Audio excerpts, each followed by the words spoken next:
여러분 안녕하십니까? 4월 26일 금요일 뉴스회전 시작합니다. 대통령실과 더불어민주당이 오늘 오전에 영수회담 준비를 위한 세 번째 실무회동을 가졌습니다. 잠시 후에 이 회동 결과를 직접 생중계해드리기 위해서 오늘은 정치 맞수다부터 바로 시작하겠습니다. 정호김 전 새누리당 의원, 김유정 전 민주당 의원 두 분 나오셨습니다. 어서 오십시오. 네, 조금 전에 말씀드린 대로 영수회담 소식부터 이야기를 나눠야겠고요. 그리고 생중계 시작되는 대로 바로 연결해 드리겠습니다. 이재명 더불어민주당 대표가 다 접어두고 윤석열 대통령 만나겠다 이렇게 전격적으로 밝혔습니다. 그래서 결렬 위기까지 갔던 이 영수회담이 급물살을 타고 있는데 네. 알겠습니다. 네, 오늘 지금 실무회동 결과 지금 민주당이 발표한다고 하니까요. 현장 발언 들어보시죠. 영수회담을 갖기로 했습니다. 이번 회담에는 민주당에서는 진성준 정책위 의장, 박성준 수석 대변인, 그리고 비서실장인 제가 배석하기로 했습니다. 이번 영수회담은 총선에 나타난 민심을 가감없이 윤석열 대통령에게 전달하고 국민이 원하는 민생 회복과 국정 기조 전환의 방안을 도모하는 그런 회담이 될 것으로 기대합니다. 네, 이상입니다. 불안해요. 질문 있으시면 주십시오. 의제 제한이 있으신가요? 특별한 의제 제한은 두지 않기로 했습니다. 또? 네. 아무래도 차담이다 보면 오찬이나 만찬보다는 시간이 제약될 것 같은데 처음에 그 오찬 만찬 부분 없이 만나신다고 했는데 차담으로 다시 만나시는 이유가 있을까요? 차담이 여러 가지로 자유롭게 이야기를 대화를 나누는 데는 더욱 유리하겠다 이렇게 판단했습니다.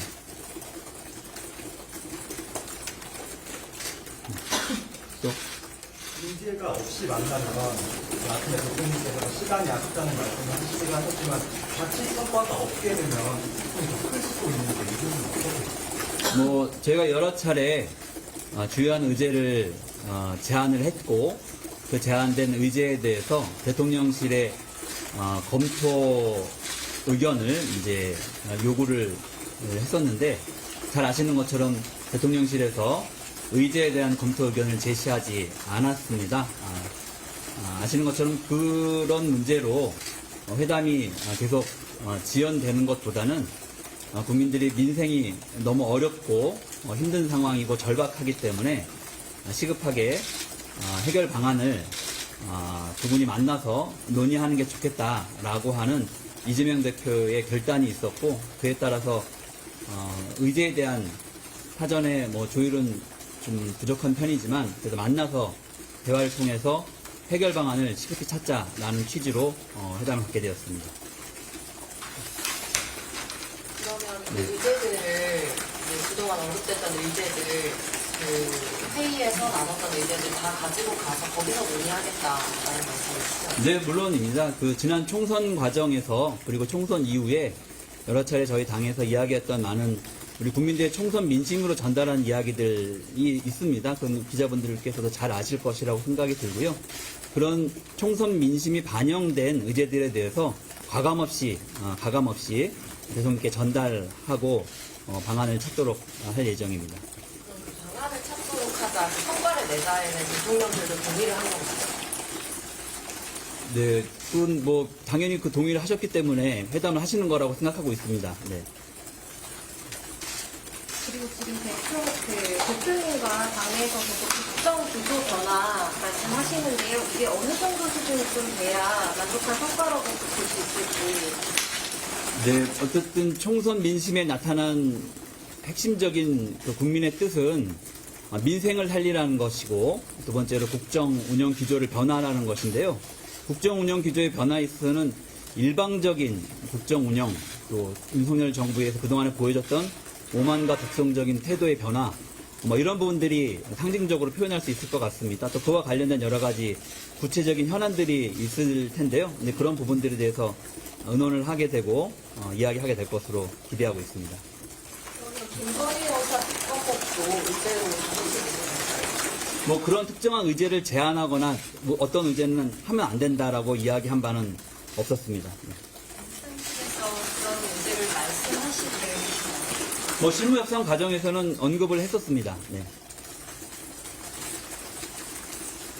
종료된 시각은 예정이 없이 그냥 90부터 시작한다고 지금까지가 네.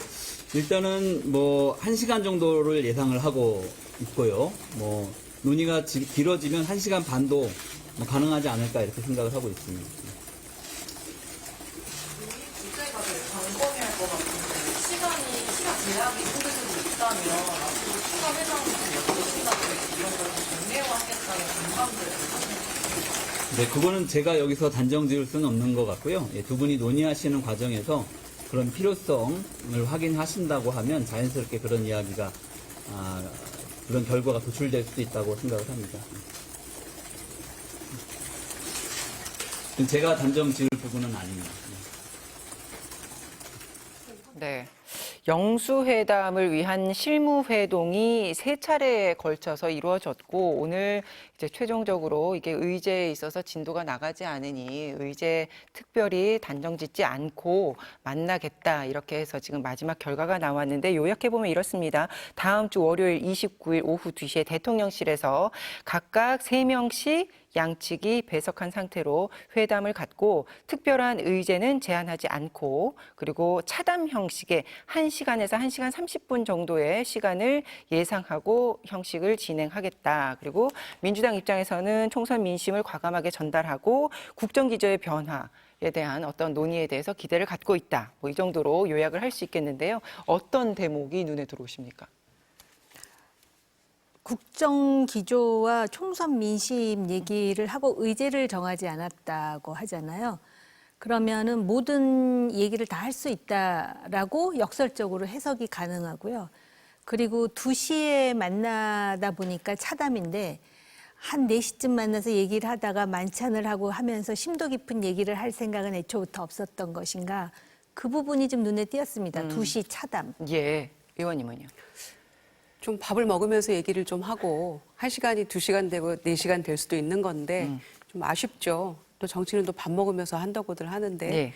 처음으로 만나는 건데 차담에 그치는 건 좀 아쉽지만 한 번 만나고 말 거 아니니까요. 그리고 어찌됐거나 2번에 걸친 실무 협상을 통해서 뭔가 합의점을 못 찾아서 한간에 이러다가 무산되는 거 아니냐 이런 우려의 목소리도 있었는데 일단은 이재명 대표가 통큰 결단 내려서 네. 만나게 된 것은 참 다행스러운 일이라고 생각하고요.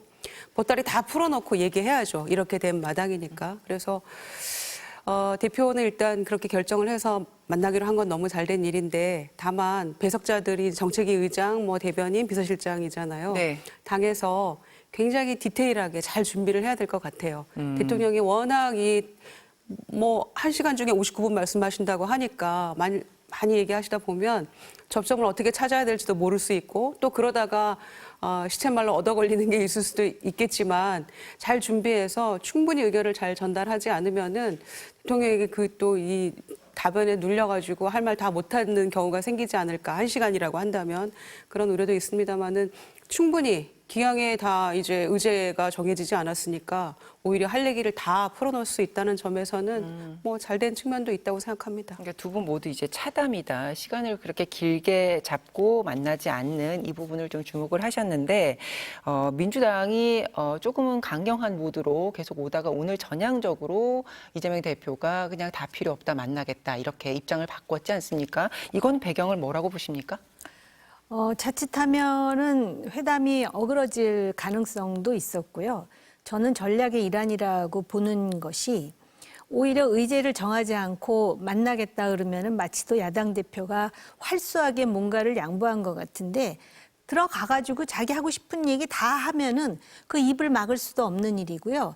지금 그런 전략으로 약간의 그 전략 변환을 했지만 실제로 1시간에서 1시간 반 사이에 보따리를 다 풀 수 있을지는 모르겠으나 지금 예민하게 인식되는 모든 사안에 대해서 언급은 하리라 봅니다. 그래서 그렇게 전략을 만든 것이지 지금 야당 대표 입장에서 뭐 통 크게 뭔가를 양보하고 그런 것은 실질적으로 없다라고 보여집니다. 근데 사실은 처음에 영수회담 한다 그랬을 때 그러면 총리 인선과 관련해서 뭔가 야당 대표의 이해를 구하고 또 현안으로 의정 갈등이라든지 정말 국민들이 피부에 와닿는 그런 문제를 얘기할 줄 알았는데 지금 뭐 민심, 국정 전환 이런 얘기하는 거 보니까는 제가 볼 때는 굉장한 신경전이 펼쳐지지 않을까 조심스럽지만 그런 생각도 듭니다.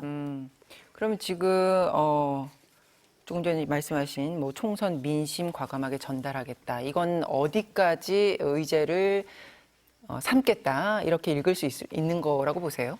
처음에 그 실무 협상 과정에서는 일단은 이 총선 참패하기까지 과정에 지난 국정 운영하면서 보여줬던 여러 가지 문제점에 대해서 난백상에 대해서 또 민생 파탄에 대해서 대국민 사과하셔야 된다. 그리고 거부권 행사 그렇게 남발하시면 안 된다랄지 그다음에 이제 25만 원 민생 회복 지원금이랄지 이런 것들에 대해서 얘기하겠다 정도 했었는데 그조차도 이제 수용을 안 했잖아요. 그래서 이제 2차 회동도 합의점을 못 찾았던 것인데 이제 이렇게 되면은 사실 민심 그대로 전달해야죠. 특히 총선 과정에서 이채양명주라고 하는 민주당의 심판에 대한 어떤 기치 이런 것들에 대한 민심을 과감하게 전달해야 되고 대통령도 낙선자들 불러서 오찬했기 때문에 거기서 충분히 또 얘기를 들으셨을 거 아니에요. 그리고 지금 이미 당에서 나오는 목소리에도 뭐 보도를 통해서도 충분히 들으셨을 거라고 생각하기 때문에 야당 대표가 무슨 얘기를 할 거는 미뤄 짐작할 수 있는 부분이죠. 다만 이거는 온전히 대통령이 이 부분을 어떻게 수용할 것인가에 전 달려 있다고 생각합니다.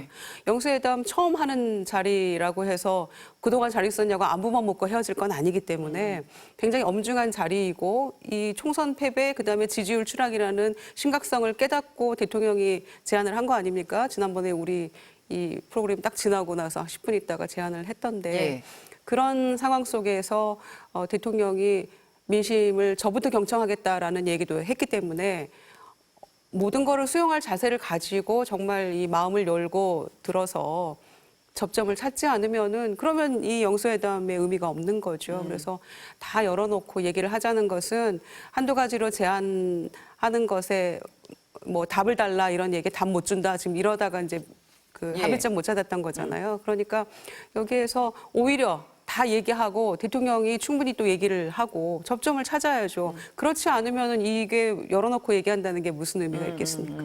그러니까 이런 의제들에 대해서 정부 여당에서는 수용이 어렵다 이런 입장을 보였기 때문에 지금 2차까지도 실무협의에서 어떤 성과가 나오지 않았고 3차까지 가게 된 것이었는데 그렇다면 이런 논제들에 대해서 정부 여당은 그리고 대통령실에서는 어떤 수용의 입장, 어떻게 접점을 찾는 것으로 모양을 취할 수 있다고 보십니까? 일단 이제 영수회담이 결정이 됐습니다. 그러니까 대통령은 또 본인은 경청하겠다라는 입장을 밝혔기 때문에 아마 경청하는 입장을 취할 수도 있을 것이다라고 생각이 들고요. 사실은 지금 그 야당에서 제기한 문제들 중에 시원하게 여당이나 대통령실에서 답을 줄 수 있는 그런 의제도 별로 없습니다. 상당히 곤혹스러울 수도 있고요. 또 정책과 관련해가지고 1인당 그 사람의 어떤 처한 상황과 무관하게 25만 원씩 일률적으로 사회주의적 방식으로 준다는 것에 대한 그러한 그 뭐라 그럴까요? 부담이라 그럴까? 왜냐하면 국가 재정이 들어가는 것이고 또 정말 속된 표현을 하자면 대통령이나 야당 대표의 주머니에서 나오는 돈은 아니지 않습니까? 그런 부분도 있을 것이고 그다음에 이제 민심을 전하는 부분에 대해서는 대통령도 상당히 진지하게 받아들일 가능성이 있습니다. 왜냐하면은 요번에 낙선인들과의 대화에서 본인이 부족함을 얘기하지 않았습니까? 그리고 대통령도 지금부터라도 변하지 않으면 지금 상처난 민심을 다시 수습하기가 쉽지 않다라는 문제의식을 갖고 있기 때문에 그런데 이제 특검과 관련해서 어디까지 얘기가 나올지는 모르겠는데 지금 야당의 분위기로 봐서는 의제가 없기 때문에 오히려 그 얘기를 다 할지도 모르겠다라는 생각이 저는 개인적으로 들거든요. 그러면은 그거와 관련해서 대통령이 어떤 해법을 준비해야 될지는 지금부터 참모들과 고민을 많이 해야 될 거라고 봅니다. 알겠습니다. 오늘 있었던 이 3차 실무회동 결과는 민주당과 대통령실 각각 2시에 브리핑이 예정돼 있었는데요. 이 대통령실의 홍철호 정무수석의 브리핑도 지금 준비가 됐다고 하니까 들어보시고 말씀 나누죠. 홍철호 정무수석입니다. 오늘 오전 저와 민주당 천준호 대표 비서실장은 윤석열 대통령과 이재명 대표 회동을 위한 3번째 실무 접촉을 가졌습니다. 이 자리에서 양측은 이재명 대표로부터 많은 이야기를 듣고 싶다는 윤석열 대통령의 뜻과 의제 합의 여부와 상관없이 신속히 만나겠다는 이재명 당대표의 뜻에 따라 오는 29일 월요일 오후 2시 대통령실에서 차담 회동을 진행하기로 합의하였습니다. 또한 배석 인원은 각 3인으로 하되 구체적인 배석 인사는 양측에서 각각 결정하기로 하였습니다. 이번 회동이 대통령과 야당 대표 간의 허심탄회한 대화를 통해 민생과 경제를 살리고 여러 국정 현안을 푸는 계기가 되기를 기대합니다. 이상입니다. 네.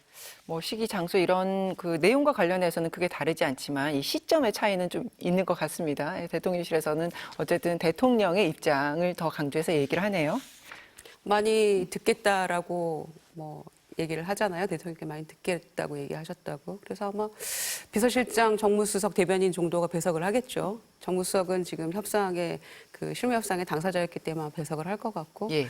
그래서 대통령이 그냥 듣기만 하지 마시고 듣고 나서 야당의 요구가 곧 민심이기 때문에 그거를 수용하는 방향으로 좀 결심을 했으면 좋겠다라는 생각이고요. 특히 진짜 딱 한 가지만 꼽아라 이러면은 최상병 특검과 관련된 이야기인데요. 이거는 야 7당이 모두가 기자회견 하면서 요구했던 그런 사항이거든요. 그런데 지금 이제 국민의힘에서는 이거는 뭐 수용할 수 없다라는 군부를 벌써부터 떼고 있고 김기환 해병대 사령관 유임하고 또 유재훈 국방부 법무관리관도 국회에서 위증한 게 지금 드러났는데도 뭐 그냥 조치 없이 이렇게 가고 공수처에서 지금 조사만 하고 있는 상황이라서 또 이시원 공직기강 비서관하고 통화도 한 바가 드러났지 않습니까? 그래서 이런 여러 가지 정황으로 봤을 때는 이건 반드시 필요한 사안인데 여기에 대해서 국민의힘이 벌써 군부를 떼는 거 보니까 그냥 듣고 마시려는 게 아닌가라는 생각이 드는데요. 이 부분 가장 딱 한 가지 꼽아라 이러면 저는 이 부분이거든요. 야당이 모두가 원하는 바이고 그래서 이 정도는 대통령이 정말 수용해야 되는 게 아닌가 싶어요. 정말 네. 문제가 없다라면은. 네. 그러면 다음 주 월요일에 차담을 가지면서 짧은 시간 안에 지금 말씀하신 것처럼 이재명 대표가 일방적으로 이제 대부분의 논제를 건네고 거기에 대해서 그냥 다 듣고 잘 들었다. 우리 앞으로도 자주 이런 시간을 갖도록 하자. 이 정도로 이제 마무리가 된다면 어떤 평가가 나오게 될까요? 저는 지금 그 양쪽이 실무회동과 관련한 브리핑을 하면서 미세한 차이를 2가지 확인했거든요. 예. 제가 처음에 민주당에서 할 때는 정확히 못 들었는데 차담하고 2시만 제가 기억을 하고 있는데 지금 청와대 대통령실의 정무수석은 차담 회동이라고 얘기합니다. 그러니까는 우리가 보통 영수회담 네. 그랬었잖아요. 근데 차담 회동. 그러니까 차담 회담과 회동은 분명히 차이가 있거든요. 그리고 의제는 아니지만 주제와 관련해 가지고 분명히 민주당에서는 국정 기조의 문제, 그다음에 민심을 전달, 그다음에 민생의 어려움 이렇게 얘기하는데 지금 대통령실에서는 국정 기조가 아니라 국정 현안입니다. 그리고 민생과 경제입니다. 그렇기 때문에 지금 그 발표의 그 미세한 차이에서도 대충 이 회담이 됐든 회동이 됐든 이것에 대해서 어떻게 정의를 내리는가에 분명한 차이가 있는데 지금 지적하신 대로 그렇게 끝나면 어떻게 될 것이냐. 그렇게 끝날 가능성도 있는데 중요한 것은 사실 이게 지금 대한민국 사람들 정치 지도자끼리 처음 만나는데 이게 무슨 정상회담도 아니고 되게 복잡하다는 생각을 저는 솔직히 하는데요. 네. 일단 이 만남 내지는 회담이 처음으로 그리고 마지막으로 끝나서는 안 되고요. 계속해서 이제 뭔가 연속성이 있어야 되겠죠. 그리고 요번에 어찌됐든 간에 이러한 의제 없는 그런 만남이라 하더라도 양쪽이 그래도 자신들의 지지자들을 향해서 특히 대통령실은 국민을 향해서 요번에 야당 대표를 만나서 이 문제와 관련해서 뭔가 솔루션을 찾았습니다라는 게 한 가지씩은 있어야 되지 않을까.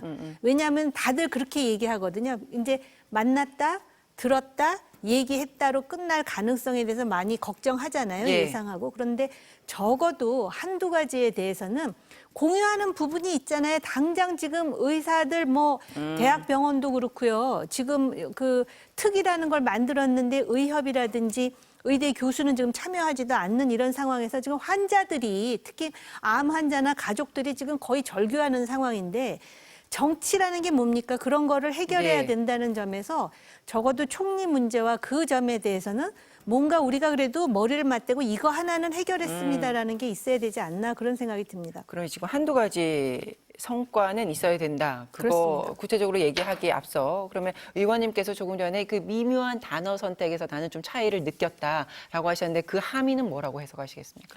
그러니까는 민주당은 처음에 제기했던 의제 그 틀에서 벗어나지 않겠다라는 얘기를 하는 것이고요.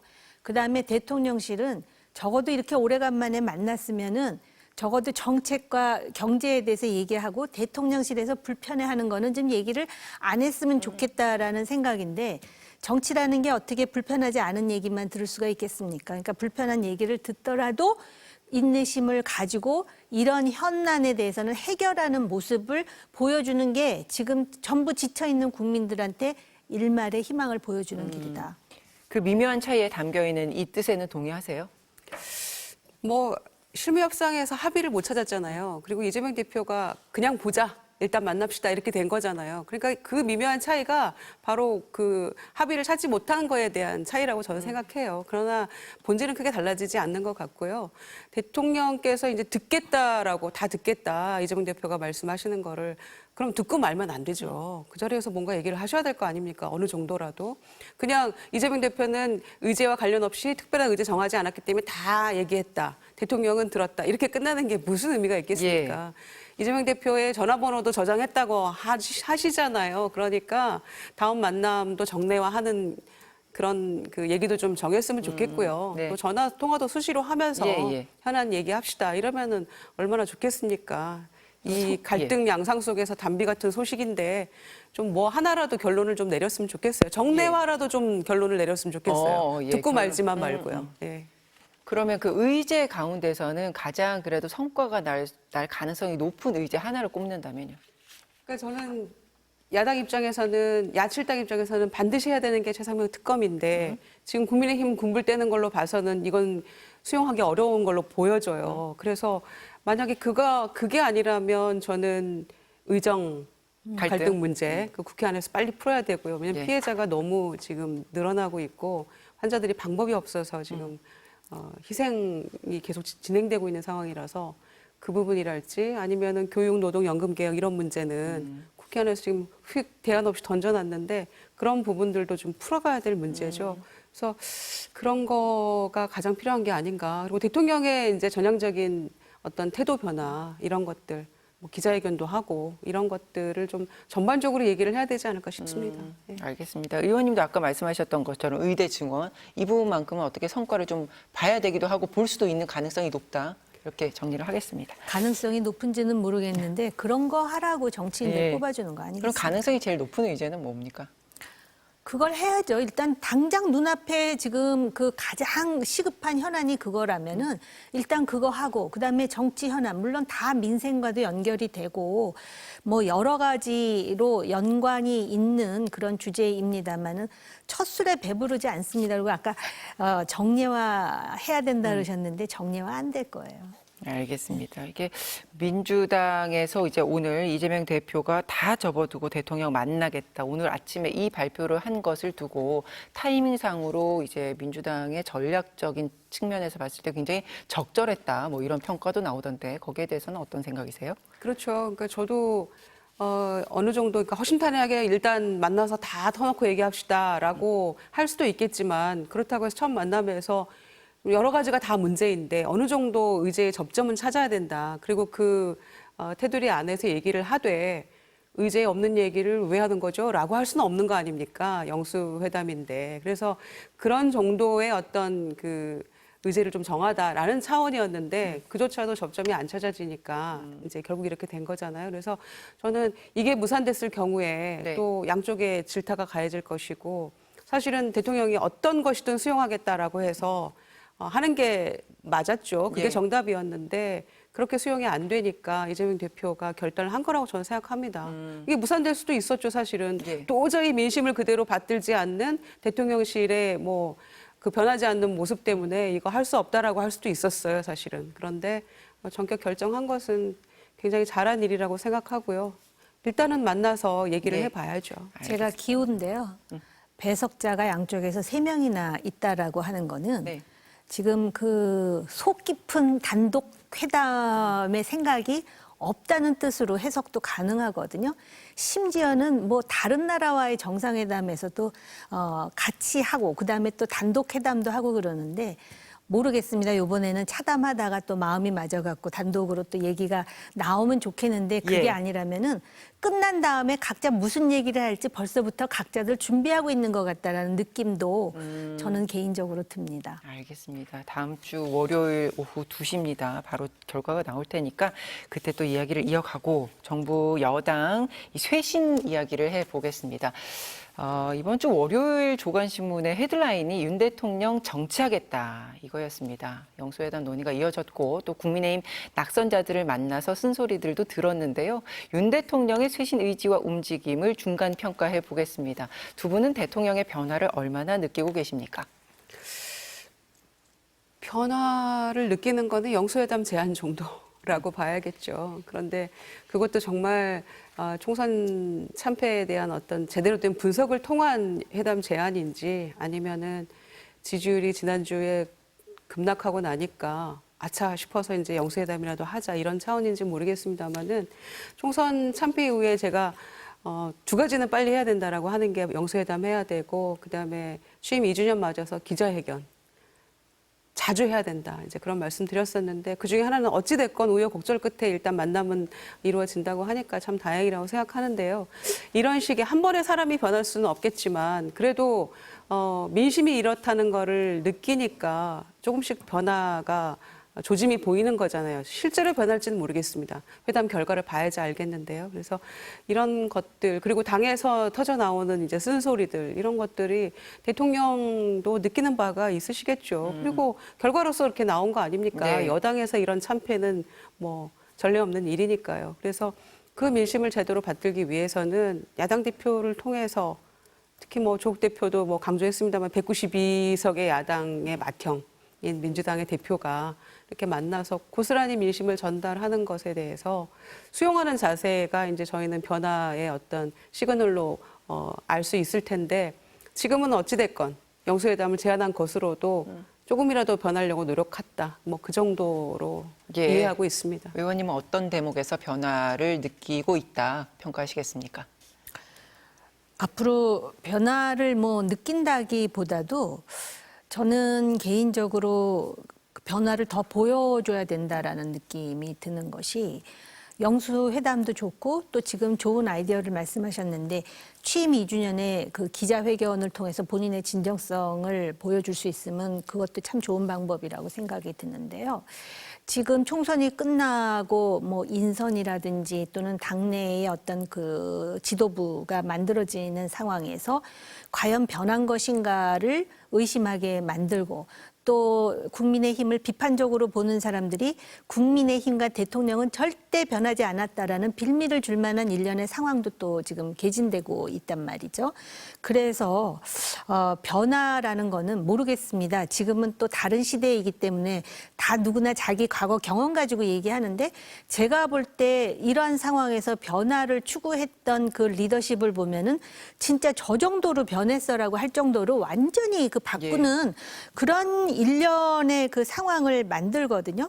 그런 점에서 대통령이 정치하겠다라고 말씀하신 거는 좋은 신호이긴 하나 그럼 지금까지 그럼 뭘 했다라고 묻는 사람이 또 있을 거 아니에요. 그런데다 낙선자들 쓴소리 한다는데 왜 그러면 진작에 공천 받기 전에 쓴소리는 못하고 떨어진 다음에 지금 쓴소리 하는 것이 사후의 압박문 같은 얘기 아니겠습니까? 진작에 바뀌고 진작에 달라졌으면 지금 결과보다 훨씬 나은 결과가 나오지 않았을까요? 다 이거 지나간 얘기 다 공연불 같은 얘기니까 더 이상은 안 하겠지만은 앞으로 변화를 보여줄 만한 그런 고비고비가 많고 그때마다 변화를 보여주어야만 하는 큰 숙제가 대통령 앞에 놓여 있다라고 생각합니다. 의원님 출연하실 때마다 타이밍 놓치면 안 된다라는 말씀을 하시는데, 그러니까 그 타이밍 맞춰서 그때그때 나와야 되는 대목들이 있을 텐데, 아까 말씀하셨던 그 변화의 의구심을 갖게 하는 상황은 구체적으로 어떤 것들을 꼽으실까요? 사실은 이제 비서실장과 총리와 관련해 가지고 많은 하마평이 있었고 많은 사람들이 오르내리는데 비서실장도 그렇고 총리도 그렇고 그 틀을 벗어나지 못한다는 느낌을 많이 받지 않습니까? 아직 총리는 누가 지금 지명될지 모르고 있는 상황이지만 비서실장 같은 경우도 저는 정진석 의원을 좀 아는 편이에요. 그 정무 감각도 있고 그런데 많은 사람들에게 어떻게 이미지가 지금 잡혀 있느냐면 친윤 인사다라고 잡혀 있거든요. 그럴 때는 그분이 아무리 능력이 있고 노련해요. 노련하고 잘 할 거라고 저도 기대하고 있지만 그럴 때 상징적으로 정말 지금 말씀하신 쓴소리를 정말 엄청 할 수 있는 그런 이미지를 가진 사람을 이렇게 한번 한다라든지 풍선을 띄운다든지 뭐 그런 제스처가 필요하거든요. 그리고 지금 나름대로 그래도 정진석 비서실장이 야당 대표들과도 지금 소통하고 그러는 것으로 제가 듣고 있어요. 그런데 지금 또 이제 원내에서 당대표와 원내대표를 누가 할 것이냐 하는데 딱 그 이철규 의원 얘기가 나오니까 또 이철규 의원도 나름대로 장점이 있고 또 뭐 대통령실과 소통이 가능한 인물이기는 하나 그분이 가지는 이미지가 있잖아요. 그러니까 야당이나 언론이나 당내에서의 비판으로부터 자유롭지 못하거든요. 근데 그런 부분은 저도 좀 안타까워요. 네, 지금 그럴 때가 아닌 것 같거든요. 그러니까 인적 쇄신이라는 측면에서 사실상 뭔가를 보여줄 수도 있는 건데 그 부분에 있어서 아쉽다는 말씀이시고 혹시 덧붙이실 거 있으면 하시고 아니면 조금 있다가 이제 국민의힘 이야기를 본격적으로 할 텐데 그때 하시겠습니까? 근데 사실은 대통령이 첫 일성이 총선 참패 이후에 첫 일성이 본심 아니겠어요.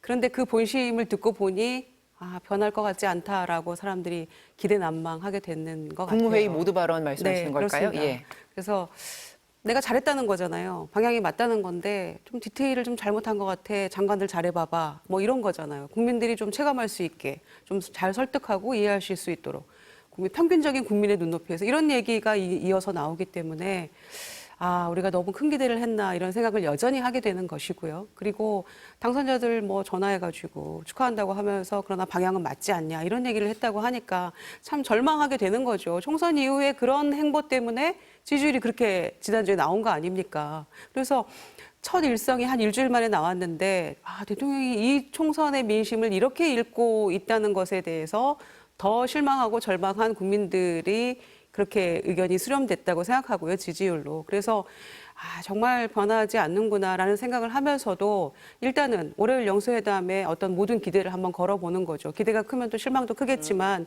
그래도 이렇게 처음 이렇게 만난다는 게 이게 뉴스가 된다는 것도 우리 정치의 불행 아닙니까? 그래서 월요일을 한번 기다려 보겠습니다. 지난주에 갤럽 조사 결과가 나왔을 때 그 지지도가 11%포인트 그 전 조사에 비해서 그렇게 크게 떨어지면서 굉장히 이제 정부 여당으로서는 큰 충격에 빠졌다, 뭐 이렇게 평가가 나왔었는데 오늘 오전에 나온 한국갤럽 여론조사 발표도 보겠습니다. 국정수행 지지도 긍정평가가 24%, 부정평가는 65%가 나왔습니다. 지난주에 비하면 1% 3%포인트 긍정이 올랐고 부정은 3%포인트가 내린 결과인데 이게 사실은 오차 범위 내라서 이게 통계학적으로는 의미가 있는 수치다라고는 볼 수는 없는데 이건 어떤 의미라고 해석하시겠습니까? 이게 무슨 의미가 있겠습니까? 20%대인데요. 보통 일반적으로 대통령 중심제에서 40% 초반만 하더라도 이거는 지금 과반수가 안 돼서 이렇게 생각을 하는데 워낙 대통령 지지도가 30% 중반에서 왔다 갔다 했기 때문에 그런데다가 지난번에는 23%까지 떨어지다 보니까 1% 올라간 거에 대해서 또 의미를 부여하려고 하는 목소리가 있을지는 모르겠습니다. 그런데 사실은 지금부터 올려야 되고 또 대통령이 나름대로 영수회담도 제의하고 그랬음에도 불구하고 왜 이게 이렇게 확 탄력을 못 받았을까 생각해 보면은 역시 그 인선이라든지 또 지금 쇄신의 그런 어떤 그 모양새가 아직까지 갖춰지지 않고 있다라는 거에 대한 아쉬움을 반영하는 거거든요. 달라질 거면은요 찔끔찔끔 달라져서는 안 돼요. 어차피 한번 달라질 거면 확 달라져야 그래야 그 민심이 이렇게 고개라도 돌린다고 저는 생각을 하고 민심이 받쳐줘야 국정이 운영이 되는 거 아니에요? 그래서 국정 운영 방향과 관련해서 많은 이야기를 하는데 예를 든다면 그게 탈원전을 바꾸고 예를 든다면 뭐 소득 주도 성장이라든지 잘못된 지난 정권의 정책을 대수정했다라는 점에서는 저는 동감해요.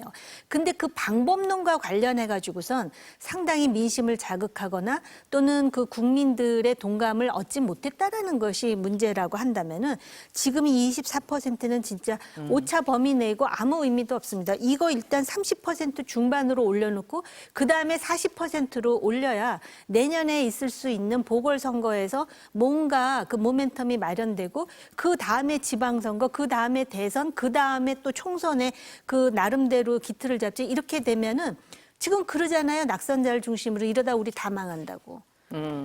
그나마 영수회담을 제안이라도 했기 때문에 20%가 붕괴가 안 된 겁니다. 그러니까 영수회담 제안의 효과가 바로 그렇게 나타나는 거고요. 부정평가 3% 내렸다고 하는데 지지율은 24%가 됐다는 거 아닙니까? 근데 그게 반올림이라는 거잖아요. 그러니까 이게 무슨 의미가 있겠어요. 다만 10%대로 내려앉는 거를 막는데 영수회담 제의가 그나마 그 정도는 하는구나. 그런데 아까 말씀드린 것처럼 그 1년의 총선 직후에 이제 반응, 6일 만에 반응 포함해서 1년의 상황들이 더 절망스럽게 보이기 때문에 국민들이 여전히 평가를 이렇게 할 수밖에 없다. 생각합니다. 그럼 아까 말씀하신 것처럼 여론의 이 지지율 방향은 한 번에 확 바꾸는 그런 게 필요하다고 하셨는데 그게 첫 계기가 다음 주 월요일에 영수회담이 될 수도 있을까요? 그러니까 영수회담을 하고 그 결과가 어떻게 될지 모르지만 그다음에 내가 그 언론과 기자회견도 하겠다.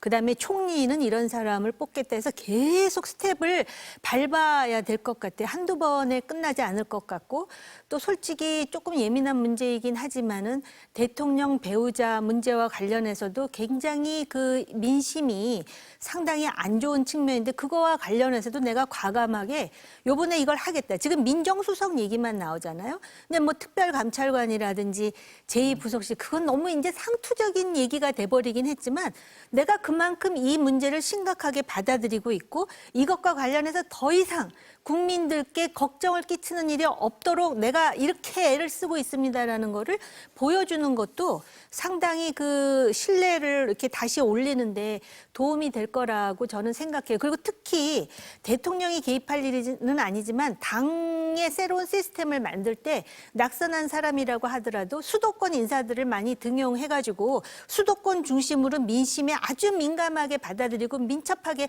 반응하는 그런 구도가 된다면 국민들은 달라질 수 있다고 봅니다.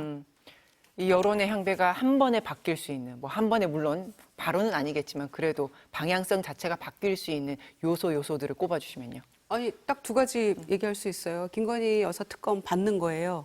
그리고 주가 조작 관련해서도 검찰에서 소환 조사하는 겁니다. 그리고 최상병 특검 받겠다라고 얘기하는 거죠. 굉장히 쉽지 않습니까? 그런데 그거를 이렇게 가로막혀서 질질 끌면서 검찰에서 소환 한 번도 하지 않고 요야무야 그렇다고 기소도 하지 않고 사건 종결도 안 짓고 이러면서 지금 여기까지 왔잖아요. 그래서 아니 심지어 동아일보 칼럼에도 나오지 않았습니까? 김건희 여사 관련해서 사법 소환 조사하고 이렇게 하는 것들이 윤 정권이 살 길이다. 이렇게까지 칼럼을 썼는데 그리고도 아무 지금 반향이 없기 때문에 보수 언론도 지금 이제 포기 상태로 가고 있는 것처럼 저는 보입니다. 그래서 이렇게 쉬운 길을 놔두고도 또 민심이 원하는 방향을 반대로 간다면 그러면 정말 이거는 변하지 않는 것의 여전한 모습이고 민심하고 완전히 반대로 가는 거구나 이렇게 생각하기 때문에 국민들이 이제 종국에는 포기하게 되겠죠. 알겠습니다. 그 인선 평가는 엇갈렸습니다만 정치적으로는 이제 중량감이 있는 5선의 친윤 실세 정진석 의원이 비서실장 업무를 시작을 했습니다. 정 실장이 수석 비서관 회의에서 비서들 정치하려고 하지 마라. 이렇게 기강을 단단히 잡았다고 지금 알려졌죠. 장악력이 있는 비서실장의 등장, 이것으로 이제 대통령실에 그동안에 보였던 메시지 혼선, 그리고 비선 논란까지 이뤘는데 이 모든 것들을 좀 잠재울 수 있을 것인가 어떻게 보십니까? 정진석 비서실장이 임명되고 나서 야당에서 굉장히 비판의 목소리가 높았습니다. 여러 가지 이유가 있었고요. 말씀하신 대로 친윤 인사이기도 하고 또 소위 이제 당원 뭐 당심이 윤심이고 윤심이 민심이다 이런 얘기하면서 국민의힘을 이렇게 이제 만든 장본인이기도 하죠, 사실. 그리고 각종 사회적 참사에 대한 망언이랄지 또 뭐 친일 컴플렉스 극복해야 된다라는 그런 망언에 이르기까지 너무 많은 그 얘기들을 쏟아냈는데 그래서 이게 정말 과연 적절한 인사냐, 이 총선 이후에 인적 쇄신이라는 측면에서 말이 안 된다 이렇게 얘기를 했습니다마는 일단 본인이 그 비서실 내부에서의 난맥상을 좀 바로 잡는 데 역할을 하겠다. 그러면서 이제 기강 잡겠다라고 했는데 말로만 하시면 뭐 합니까? 기강을 잡아야 된다, 정치하는 거 아니다라고 얘기를 했으면 일단 왜 그런 얘기가 나오게 됐는가 되돌아봐야 되잖아요. 총리 양정철, 박영선 총리 설 이런 얘기 나왔을 때 소위 비선 논란, 무슨 떠도는 얘기, 삼간신, 사간신 이런 얘기 나오잖아요. 그러면은 공적 라인에 있더라도 본인의 업무와 무관한 분야에서 그 인선에 대한 얘기가 이렇게 계속 끊임없이 흘러나오는 것, 대변인실의 공식적인 부인에도 불구하고 정말 이거는 아수라장처럼 보이지 않습니까? 그러면 그 기강을 바로잡기 위해서는 말 한마디로 됩니까? 그 문제 있는 인사들에 대한 조치가 있어야죠. 그게 바로 야당에서 비판받았지만 그래도 정진석 비서실장이 다선의 경험과 국회 부의장도 했고 여도 야도 아는 정치인 출신이기 때문에 이렇게 실천에 옮기는구나라고 인정을 받을 텐데 그냥 말로만 하고 있기 때문에 크게 의미가 있어 보이지는 않는 거죠. 근데 그런 것들이 다 지금 포함돼서 여전히 오늘의 갤럽 여론조사로 나타나는 거죠. 그러니까 비서실장의 말이 아니라 인사조치 강력하게 보여줄 필요가 있다는 말씀이세요? 그 정진석 비서실장은 본인이 비서실장으로 임명됐을 때 야당이 어떤 비판을 했는지를 정확히 알고 있을 거예요. 왜냐하면은 정치를 한두 해 해본 사람이 아니고 그리고 언론에서도 몸담고 있었고 또 그동안의 행적을 보면은 그때의 정치적 상황이라든지 권력의 모습에 대해서 정확히 간파하는 그러한 그 정치인입니다. 그래서 정진석 비서실장이 사실은 비대위원장을 하면서 예를 든다면은 그 대표를 뽑을 때의 전대 룰이라든지 또는 일본과 관련한 논란 있는 발언이라든지 또 고 노무현 대통령과 관련한 발언이라든지 그런 것 때문에 비판을 받습니다. 그런데 또 그 정진석이라는 정치인의 그런 어떤 긍정적인 측면을 보자면은 박근혜 정부 말기에 원내대표로서 당을 개혁하려고 노력하던 모습이 있었고요. 또 이명박 대통령 당시의 정무수석으로서 정말 그때는 거의 불가능하다고 생각했던 MB와 박근혜의 회동을 또 성사시킨 인물이기도 합니다. 그리고 지금 그 대통령실의 비서실장으로서 지난번 그 총리 인선과 관련해 가지고 박영선 전 의원이 언급될 때 그때 비선 논란이 얼마나 심각하다라는 것을 알고 있기 때문에 들어가자마자 지금 그 문제를 지금 정리하는 것이고요.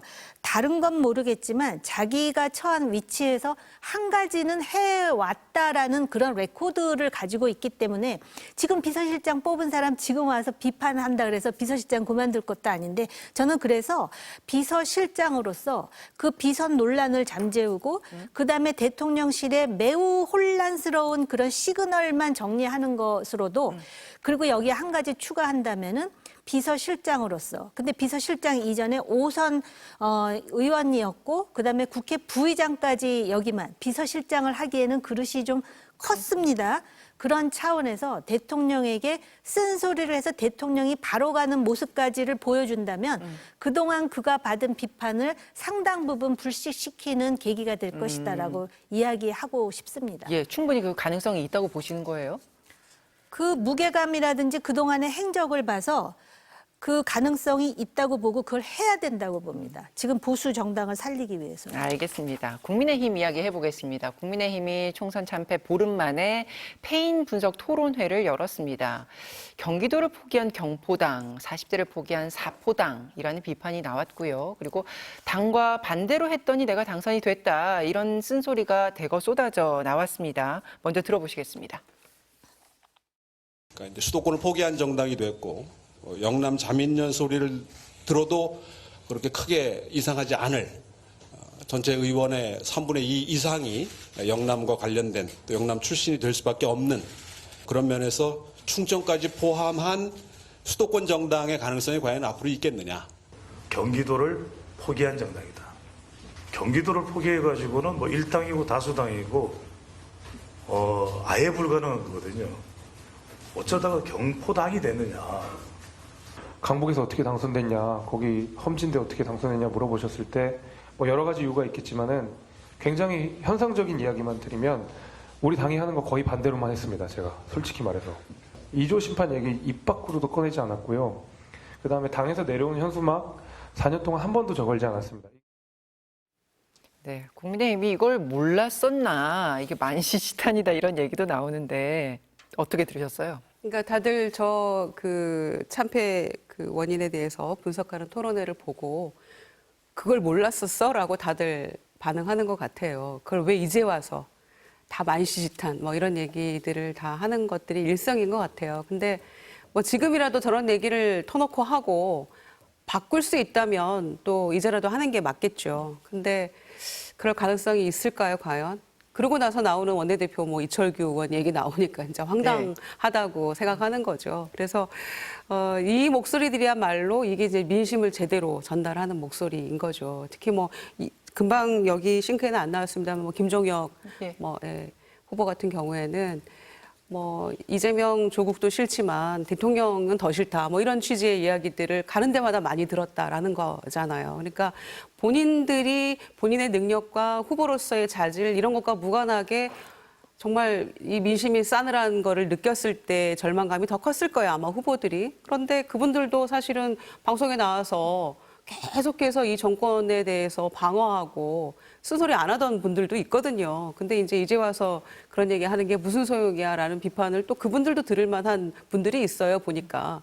그래서 이런 얘기들을 귀담아 듣고 제대로 좀 변화하기 위해서 노력하는 것. 그게 수반되지 않으면은 이 토론에도 의미가 없는 거겠죠. 그런데 대번에 지금 당에서는 여전히 이철규 의원 얘기가 나와버리니까 이런 토론회가 무슨 소용이 있느냐는 얘기까지가 또 다시 또 나오게 되는 거죠. 예. 이것과는 반대로 이제 당내 분위기가 흘러가는 거 이거 잠시 뒤에 얘기를 하고 그래서 어제 나왔던 이 토론회에서의 쓴소리들 어떻게 들으셨는지 그리고 지금 말씀하신 것처럼 이런 쓴소리 정작 총선 전에 그리고 당이 한 1, 2년 전에는 아무도 얘기 안 하지 않았냐 이 지적도 어떻게 보시는지요? 제가 아까 이분들을 좀 비판하긴 했지만 이분들을 위한 변명이랄까? 나름대로 얘기를 하자면 지금 만시지탄이라고 밖에서는 비판하지만 듣는 대통령 입장에서는 경천동지할 일 아니겠습니까? 여태까지 이런 일이 없었으니까. 그래서 저는 이게 변화의 단초가 된다고 생각을 하고요. 요새 젊은 사람들 사이에서 늦었다고 생각할 때 시작하면 절대 늦지 않는다라는 얘기를 요새는 그렇게 말한다 그럽니다. 늦었다고 생각할 때 정말 늦었다라고 그 개그맨 한 분이 그 얘기를 했다 그러는데 제가 볼 때는 늦지 않았어요. 왜냐하면은 그 정치의 흐름을 보면 알 수가 있어요. 4년 전에 다 폭망한 줄 알았는데 결국은 보궐선거에서 이기더니 대선, 그다음에 지방선거까지 이긴 기록을 남겼습니다. 그런데 또 뒤집어 보면은 총선을 지금 8년째 지고 있어요. 국민의힘이. 그런 차원에서 이런 얘기는 건강한 얘기라고 생각을 하고요. 그다음에 원내대표로 이철규 의원은 본인이 지금 희망할 수 있는 거에 손들 수 있어요. 그런데 원내대표는 그 의원들이 뽑는 거 아닙니까? 예. 그리고 비밀 투표입니다.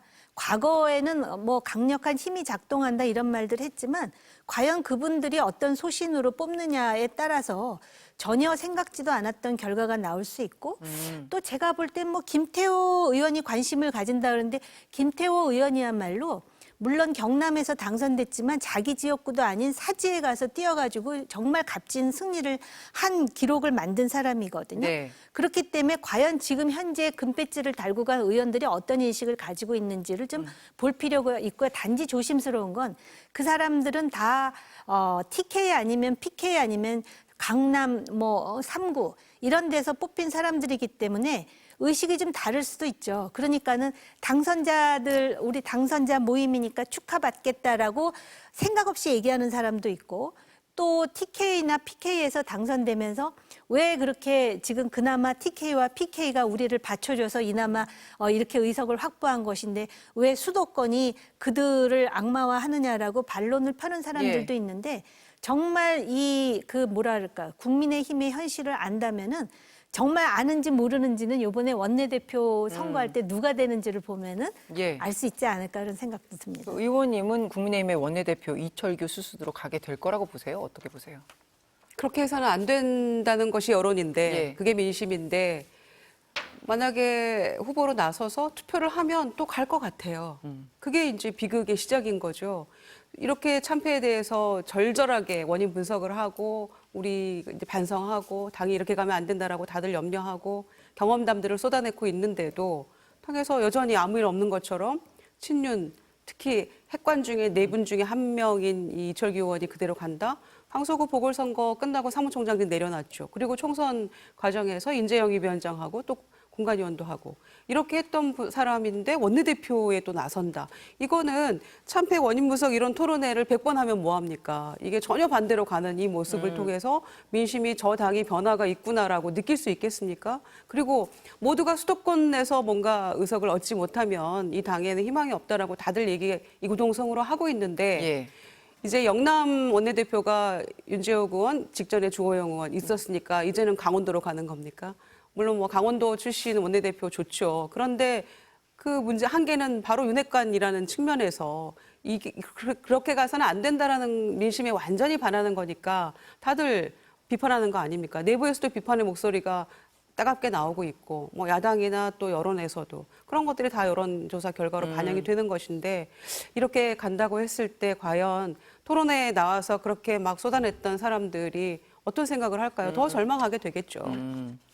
알겠습니다. 이제 뭐 당사자들은 지금 뭐 확실히 이야기를 하고 있지는 않습니다만 나경원 당대표 그리고 이철규 원내대표 이렇게 연대가 돼서 비윤과 친윤의 전략적 협력이 이루어질 것 아닌가 이런 정치인들의 뭐 관측도 나오고 있는데 그건 어떻게 전망하세요?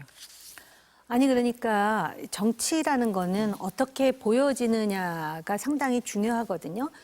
뭐 친윤이라 그래가지고 무슨 주홍 글씨처럼 그 사람들이 다 잘못했다라고 매도하기에는 그러면 왜 비윤이란 사람은 말을 못하고 침묵하고 있었습니까? 그러니까는 다 책임이 있는 거지만은 뭐 전략적으로 협력을 하든 뭘 하든 뭐 잘 하는 거는 중요한데 그래도 외관상 보기에는 뭔가 친윤 활동을 했던 사람들은 자성의 시간을 가지면서 당이 새롭게 변화하는 모습을 보고자 하는 민심이 있다라는 거 아니겠습니까? 그래서 뭐 나이연대 얘기를 하는데 나경원 의원은 아닌 것처럼 또 얘기를 하는데 그럼 아닌 거면 구체적으로 왜 아닌 건지 왜 명쾌하게 또 말을 못하고 있는 것인지 저는 말이에요. 이 수도권에서 어렵게 당선된 사람 있잖아요. 나경원, 안철수, 윤상현 이런 사람들이 네. 책임이 크다고 봐요. 이분들이 목소리를 내야 돼. 자기네들이 어렵게 당선된 것이 중요한 게 아니라 그래도 수도권에서 의석을 가진 사람으로서 그리고 선배 정치인으로서 해야 될 일이 많은데 이 와중에 지금 수도권에서 낙선한 낙선 거사들은 막 울분을 토해내는데 이분들이 지금 무슨 얘기를 하는데 솔직히 잘 안 들려요. 이분들이 얘기를 해야죠. 당을 생각한다면 자신의 영달도 중요하죠. 내가 당대표를 해서 그다음에 대권에 나갈까 말까, 서울시장에 나갈까 말까. 물론 다 자연스러운 일이긴 하지만 지금 오히려 이런 당의 위기에서 그런 목소리를 내고 뭔가를 보여줄 때 당의 리더십이 증명되는 거 아니겠어요? 그래서 목소리 좀 크게 냈으면 좋겠어요. 나이 연대 아니면 확실하게 이건 아니라고. 근데 단지 이건 아닌데 여기까지만 얘기를 하더라고요. 구체적으로 왜 아닌 것인지 본인은 또 수모도 많이 당했잖아요. 목소리를 내기가 그렇게 힘든 분위기인가? 그러다 보니까 김유정 의원 계속 얘기하잖아요. 하나도 안 변했다고. 예, 왜라고 보세요? 아니 무슨 연대를 당내에서 그렇게 김장연대에 이어서 또 나이연대 이렇게 나오고 보니까 연대에서 크게 또 잘 된 것도 아닌 것 같은데 연대 얘기가 또 나오는구나 이렇게 일단 보여지고요. 특히 뭐 CBS 라디오에서도 뭐 며칠 전에 언급된 바가 있었는데 나경원 당선인과 예, 그 대통령과의 관계가 별로 좋지 않았잖아요. 전당대회 뭐 이렇게 좌절됐고 연판장 돌렸고 다시 만남을 가졌다고 알고 네, 그래서 그거 중재 역할을 이철규 의원이 했다는 얘기가 예. 나오니까 그래서 나이 연대 뭐 이런 얘기가 나오는 것 같아요. 그런데 또 뭐 당대표 아직은 나갈 생각 없다 뭐 이런 얘기를 하고 있기 때문에 그 아직이라는 게 중요한 거 아닙니까? 내일은 나갈 수도 있는 거잖아요. 그래서 말씀하신 대로 조금 더 솔직했으면 좋겠고 네. 당대표의 도전 의사가 있기 때문에 여성 의원들도 만나고 막 당선되자마자 그렇게 하는 거 아닙니까? 행보를 보이는 건데 빤히 보이는데 그 자꾸 아니라고 하지 마시고 네. 책임감을 가지고 이 보수 정당의 복원을 위한 노력들이 좀 수반돼야 될 것 같아요. 그리고 이철규 의원하고는 굳이 연대하지 않아도 당선에 자신이 있는 거 아닙니까? 그러니까 굳이 연대 이런 거 없다라고 부인하는 건지 모르겠습니다만은 이철규 의원은 좀 아니었으면 좋겠고요. 수도권 중심으로 해야만 보수의 정당의 정치의 복원도 좀 가능해지지 않을까 생각합니다. 알겠습니다. 그 어젯밤에 이재명 대표와 조국 혁신당의 조국 대표가 만찬을 함께 했습니다. 150분 동안 분위기 아주 좋았다. 이렇게 전해지고 있는데 양측은 또 공동법안 처리를 위한 협의 채널도 마련하기로 했다. 이렇게 발표를 했고요. 근데 이제 앞서 조국 혁신당이 원내 교섭단체 되도록 민주당이 도울 것인가를 놓고 이제 양측의 신경전이 있었기 때문에 어제 만남의 배경을 어떻게 해석해야 되는가 먼저 어떻게 해석하세요? 일단은 조국 대표가 좀 섭섭해했잖아요. 그 당에서 나온 대변인 입을 통해서 나온 것들은 교섭단체 그 구성 요건 완화하는 부분도 선거 총선 기간에 민주당에서 먼저 얘기한 것이었고 그리고 범야권 뭐 연대 연석회의 뭐 이런 것들도 영수회담 전에 좀 우리 얘기도 좀 함께 해보자 이런 거였는데 당에서 이제 사실상 거절의 의사가 나간 거에 대해서 좀 서운했던 것 같아요. 그런데 사실 아시다시피 이제 범야권 연석회의 같은 경우에는 제가 생각하기엔 그래요. 두 차례 실무협상으로도 이 합의점 찾기가 어려운데 양측이 만나도 어려운데 야권 연석회의까지를 해가면서 했으면 얼마나 서로 주장하는 바가 조금 다 다를 텐데 그렇게까지 하기는 물리적인 한계가 있을 것이고 또 한 번 만남으로 끝날 게 아니라면은 다음에 얼마든지 의견 수렴할 수 있다고 저는 생각하기 때문에 그거는 조금 현재 시간상 무리였다라고 보고요. 교섭단체 요건 완화 같은 경우에는 민주당에서 김민석 상황실장이 얘기를 한 바가 있죠. 그래서 장기적으로는 이 부분도 저는 검토해야 된다고 생각해요. 그리고 비례위성 정당의 문제점 이런 것들 저희가 다 얘기하지 않았습니까? 그런 것들이 교섭단체 요건 완화를 통해서 어떤 제3정당, 다당제 구조로 가는 그런 것의 어떤 전환점이 될 수 있다고 생각하거든요. 그 얘기는 과거에도 많이 나왔던 얘기고 그건 장기적인 과제로 좀 남겨둬야 된다고 생각하고요.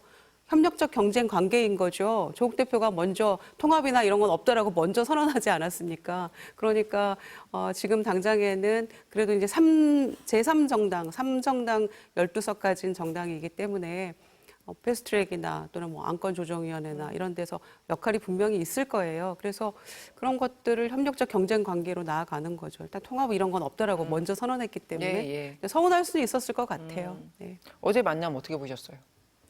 그냥 만난 거예요. 그냥 만난 그걸 거예요? 가지고 무슨 뭐 교섭단체 그걸 해주겠습니까? 아니면은 법야권 연석회의 들어주겠습니까? 아무것도 안 들어주고 고량주, 백주 뭐 해서 뭐 1시간 반 정도 이제 그러니까 지지자들한테 보여주는 거죠. 우리 사이 문제 없어요라고 일단 보여주는 거예요. 왜냐하면은 조국 대표가 서운해하면서 호남에 가서 또 한 얘기도 있지 않습니까? 사실 우리 사회에 정치 사회의 왼쪽 진영에서 뭔가 어떤 주도권을 잡으려면 호남을 잡아야 되는데 이번 선거에서 조국 혁신당이 호남에서 정말 괄목할 만한 성적을 거두었단 말입니다. 그런 상황에서 뭐 여기 보면 공동 법안 발의요? 아시겠지만 공동 법안 발의는요. 상대 당 것도 해줄 수 있어요. 거기다 사인해 주는 게 뭐 그렇게 어렵겠어요. 그런데 교섭단체 제가 볼 때는 안 해줄 거예요. 법야권 연석회의도 이런 지하에 거절하지 않았습니까? 그러다 보니까 야권 지지자들 사이에서 웅성거림이 있었겠죠. 그래서 그거 아니에요. 우리 사이 괜찮아요. 이렇게 하는 거지만 정치라는 것이요. 상대와의 권력 투쟁도 무섭지만 진영 내의 권력 투쟁은 더 무서울 수 있어요. 그렇기 때문에 제가 볼 때는 서로 그런 생각을 할 거예요. 누구 사법 리스크가 더 클까? 누가 먼저? 뭐 이렇게 생각할 수도 있어요. 이게 뭐 어떻게 보면 그게 나쁘다는 게 아니라 정치권 내에서의 권력이라는 용어는 이건 불가피할 뿐만이 아니라 자연스러운 현상이에요. 그렇기 때문에 그냥 한번 만난 거예요. 그리고 어차피 지금 조국 대표는 대통령과 영수회담할 때 뭐 집어넣으라고 계속 요구하잖아요. 근데 이제 이것저것 의제를 정하지 않고 하겠다라고 한마디 하기 전에 좀 다독인 거죠. 그러니까 광주 전남북에서 조국 혁신당의 비례 지지율이 훨씬 높았어요. 그리고 세종시까지 부산에서는 2등했고 이제 이런 상황이기 때문에 아까 말씀드린 대로 호남 유권자, 호남의 지지세가 사실 민주당의 어떤 근거지라고 할 수도 있는 건데 신경이 쓰이죠. 그래서 협력적 경쟁 관계는 단지 국회 안에서의 어떤 입법이나 이런 것뿐만이 아니라 향후에 있을 대권 어떤 구도에서도 협력적 경쟁 관계가 지속될 수밖에 없다 이렇게 보는 거죠. 그러니까 서로의 어쨌든 이해관계가 있긴 할 텐데 지금 상황에서 누가 더 아쉽다 이렇게 볼 수도 있는 겁니까? 지금 아직은 뭐 서로 아쉬운 게 있죠. 근데 아쉬운 거를 지금 들어줄 생각은 없는 것이고 밀당을 하는데요. 결국은 사법 리스크가 어떤 결론이 날지 모르겠지만은 가장 큰 경쟁자 아니겠습니까? 아시면서 물어보시는. 네. 민주당의 원내대표 선출 절차가 진행되고 있는데 결국에는 박찬대 의원 단독 출마로 지금 결정이 났습니다. 그래서 후보군의 이름이 다양하게 나왔는데 다 중도 포기하고 이제 한쪽으로 몰아주는 어떤 모양새가 된 건데 이게 민주당 원내대표 경선에 단독 후보가 나선 게 전례가 없는 일이라서 이건 어떻게 봐야 됩니까? 그러니까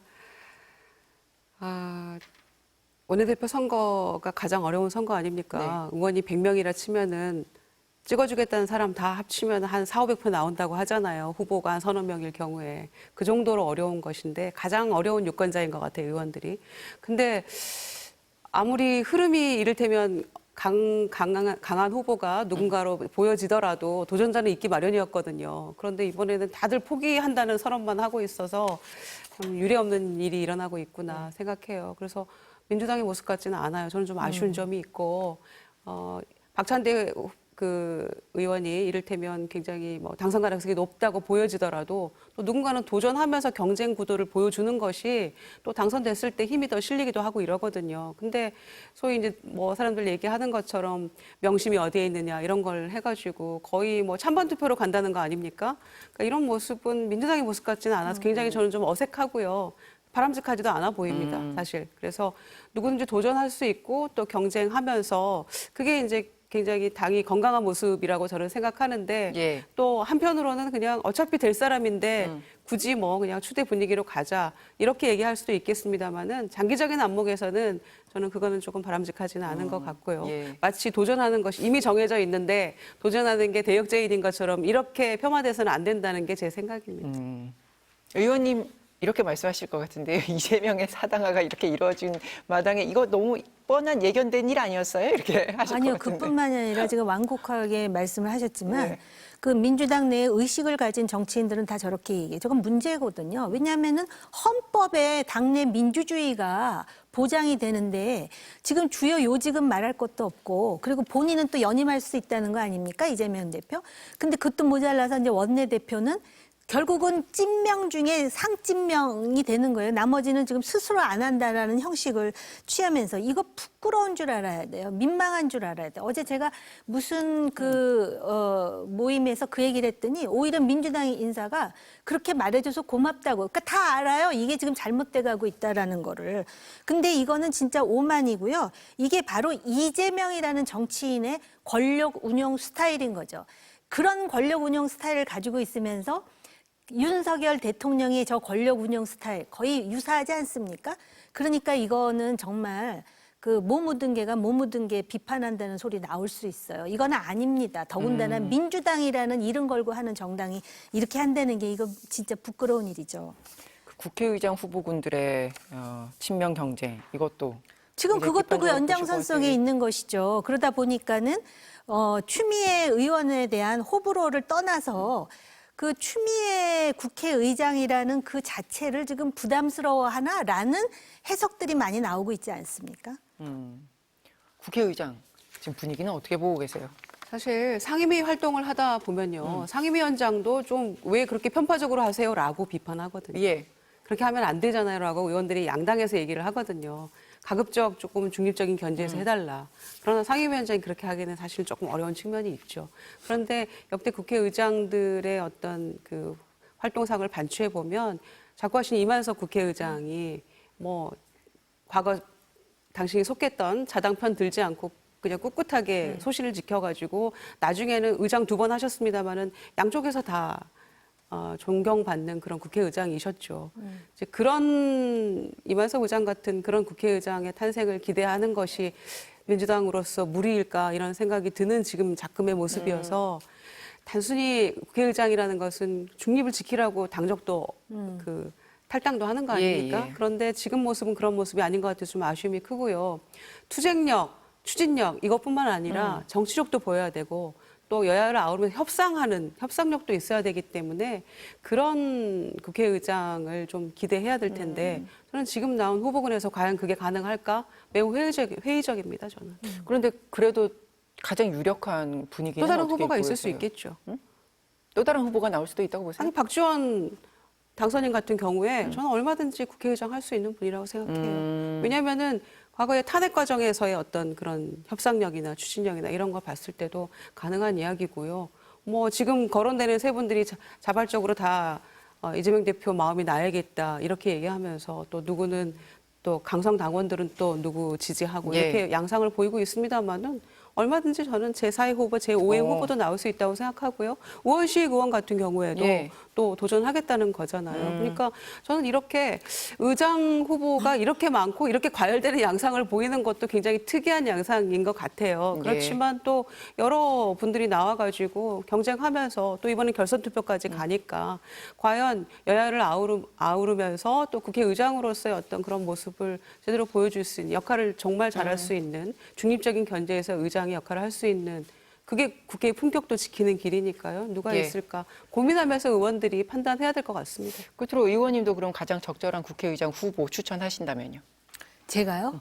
아니 그거는 지금 민주당의 의원들이 일단 그 뽑아갖고 후보가 그렇죠, 되는 예. 것인데 지금 뭐 문제의식은 똑같아요. 그 세 명 다 지금 중립에 대해서 중립이 웬말 뭐 이런 식의 지금 태도를 취하고 있는데 제가 지금 안타까운 거는 조금 전에도 말씀드렸지만 그것 역시도 지금 마치 또 당대표가 추인을 하는 것 같은 그런 인상을 주는 것이 민주당이 국민에 대해서 이렇게 인식될 때도 바람직하지 못할 뿐만 아니라 정말 중립적이고 그리고 전체적으로 입법부로서의 그 권위와 품격을 지킬 수 있는 그런 인물이 분명히 있을 텐데 이게 마치 또 당대표 밑에 있는 기구가 아니잖아요. 국회의장이라는 거는 대한민국 서열로 볼 때도 넘버 2 아닌가요? 그런 품격에 맞는 사람이 돼야 되겠죠. 알겠습니다. 정치마수다 오늘은 여기서 마치겠습니다. 고맙습니다. 광고 보시고 다시 뵙겠습니다.